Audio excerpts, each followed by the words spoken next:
When the hunger for answers, the chase for meaning, truth, and enlightenment falls silent. We spend lifetimes seeking, reading the books, following the teachers, collecting the mantras and the methods, always leaning toward something just beyond our reach, always imagining the next revelation will be it. But one day, without warning, the seeker's fire begins to flicker. Not from failure, but from a strange, impossible knowing. There is nothing left to find. You look around, and the horizon is gone. The goal you've been walking toward dissolves like mist. There is no next step, no higher summit, no secret door hidden in the mind.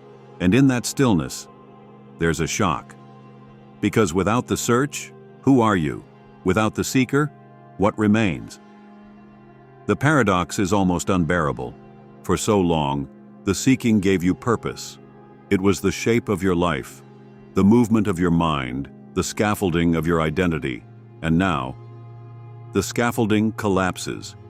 There's no scaffolding to replace it. Only air. Only space. At first, this space feels like loss. You may even grieve the seeker's death, because the seeker was familiar, loyal, always there to chase the next horizon. But beneath that grief, something else stirs, something wordless, something so quiet, it might be mistaken for nothing. It isn't nothing. It's presence, raw, unpolished, unadorned.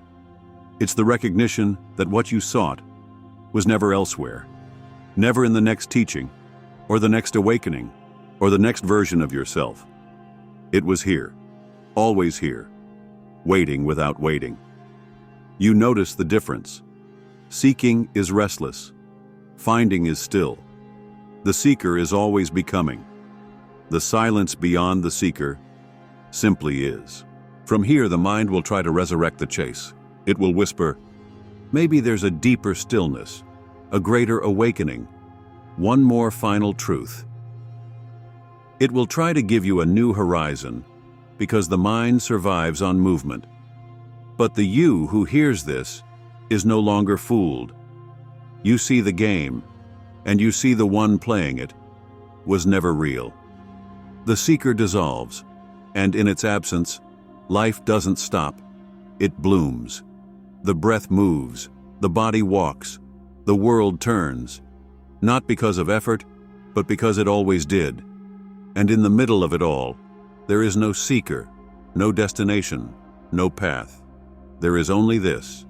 This is where the journey without distance begins, where there's nothing to hold on to and nowhere to arrive.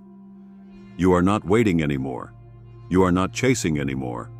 You are not becoming anymore. Because there is no one left to seek. The seeker's disappearance doesn't come with a trumpet blast. There is no celestial voice announcing, "You have arrived." It's quieter than that. So quiet it can feel unsettling. For so long, the chase for truth gave you an anchor. Even when you didn't know where you were going, you knew you were going somewhere. But now, there is no somewhere. And the mind doesn't know how to live here. You might notice the mind trying to reinvent the quest. Maybe I'm now seeking to be perfectly present. Maybe I'm chasing the ultimate silence. Maybe I'm searching for the highest state of no search. The irony is almost comical. Even the search for no searching is still seeking. But when the seeker dissolves completely, this recycling stops. Not because you forced it to, but because it loses its fuel. The fire burns out naturally. The habit of chasing has nothing left to feed on. And that's when you see the truth. Seeking was never about finding. It was about keeping the seeker alive. For years, maybe lifetimes, you thought the one doing the seeking was the most authentic spiritual part of you. But now, with the seeker gone, you see it for what it was. Another mask, another role, another layer between you and what's real. And here's the miracle. When that mask falls, there's no void swallowing you whole. There's no nothingness erasing your existence. What's left is openness, lightness, and effortless clarity.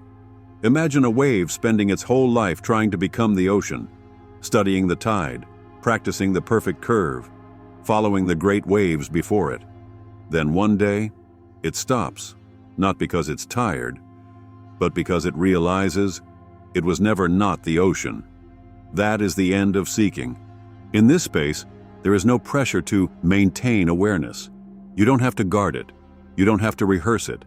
Awareness isn't something you keep. It's what you are. And that realization, when it lands not in the mind but in the marrow, is like breathing without effort, living without weight, being without needing to become. The seeker dissolves, and with it goes the subtle tension that ran through every moment of your life. The tension of I must get there, the pressure of I'm not enough yet, the endless measuring of progress against some imagined perfection. All of it drops, and life feels unreasonably simple. This simplicity might not seem glamorous. It doesn't come with fireworks or visions. It's not something to boast about at a retreat. It's just this, the end of the chase, the rest that comes from no longer being a project. And once tasted, it's the only thing you'll never want to escape from, because there's no you left to escape. When the seeker dissolves, life doesn't suddenly become perfect. When the seeker dissolves, life doesn't suddenly become perfect. There are still mornings when the sky is gray, when the bills are due, when the heart aches. The difference is, these moments no longer demand a story. They no longer become evidence that you failed to arrive somewhere better. Without the seeker, there's no constant measuring against an imagined future, no inner scoreboard, no voice insisting, this shouldn't be happening yet. Life simply unfolds as itself. A laugh, a sigh, a rainstorm, a goodbye. None of it needs to be wrapped in meaning. Relationships change too. When you're no longer looking for completion in another person, you stop treating them like a destination. You can finally let them be. They don't need to fulfill some role in your script. They don't need to mirror your imagined self back to you. Instead, you meet in the living moment. Not as seekers leaning on each other for direction, but as presence recognizing presence. Work changes. It's no longer a proving ground. You stop thinking in terms of, I'm doing this to get to the next thing. You just do the thing. Not because it will complete you, but because it's what's here. Somehow, paradoxically, this makes your work more alive, more authentic, and less burdened by anxiety. Even your inner world transforms. Thoughts still come, but they pass through like wind through an open window. Emotions still rise, but they don't have to be pushed away or clung to. Without the seeker, there's no one left to grasp, resist, or negotiate with life. The absence of the seeker doesn't turn you into a blank slate. It makes you a clear mirror. Life reflects through you without distortion, and you begin to notice beauty in the smallest things. The way sunlight slides across the floor, the quiet hum of a refrigerator at midnight, the warmth of water over your hands. Things you used to overlook while chasing the big truth now feel like the truth itself. What's most surprising is the disappearance of urgency. Without a seeker, there's no rush. Time still moves, but it's not a deadline anymore. It's just the rhythm of a song you're already dancing to. This doesn't make you passive, it makes you precise. You act when it's time to act. You rest when it's time to rest. There's a trust in the unfolding, because there's no you outside of it, trying to steer. And here's the quiet magic. With no seeker, the searcher's tension turns into an open curiosity. Instead of what's next, it becomes what's here. Instead of a quest for the final answer, it's a deepening into the texture of each moment. No finish line, no enlightenment to possess, just an endless falling into what already is. There's a point beyond the end of seeking, where even the idea of you as the one who no longer seeks is seen for what it is. Another flicker of thought, another faint shadow on the wall. Up until now, there may still have been a subtle residue. The sense of, I am the one resting in presence. But as the light keeps pouring in, even that dissolves. The I evaporates, not in a violent tearing, but like frost giving way to the morning sun. You look, and there's no one looking. You listen, and there's no one listening. There is hearing, seeing, breathing, thinking, but no owner of these experiences. Life is happening, yet there's no center claiming it. It's here you realize the seeker's death was never the real ending. It was just the opening act. The deeper truth is not that the seeker dissolved, but that there was never a seeker to begin with. The chase, the horizon, the hunger for more, it was a dream the mind told itself. The moment the mind stops telling it, the whole architecture of I am the doer, I am the finder falls into silence. What's left is so simple, so utterly ungraspable, that the mind can't make a shrine of it. It can't be possessed. It can't be taught. It can only be lived. In this living, you no longer feel like an observer behind a glass pane.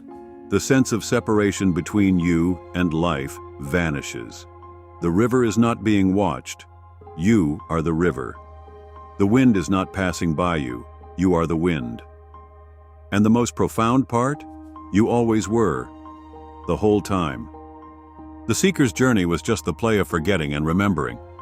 Like a wave pretending it had to reach the ocean, here the search for meaning ends. Not because you found the final answer, but because the question itself no longer makes sense. There's no one to demand meaning, no one to need a destination, no one to measure distance traveled, only the ease of being. From the outside, you might look the same. You still drink your tea in the morning. You still answer the phone. You still tie your shoes. But inside, the hum of urgency is gone. The architecture of becoming has collapsed, and in its place is the quiet, spacious joy of nothing to do, nowhere to go, no one to become. And so, without announcement or ceremony, the seeker is gone. Not buried, not mourned, just gone.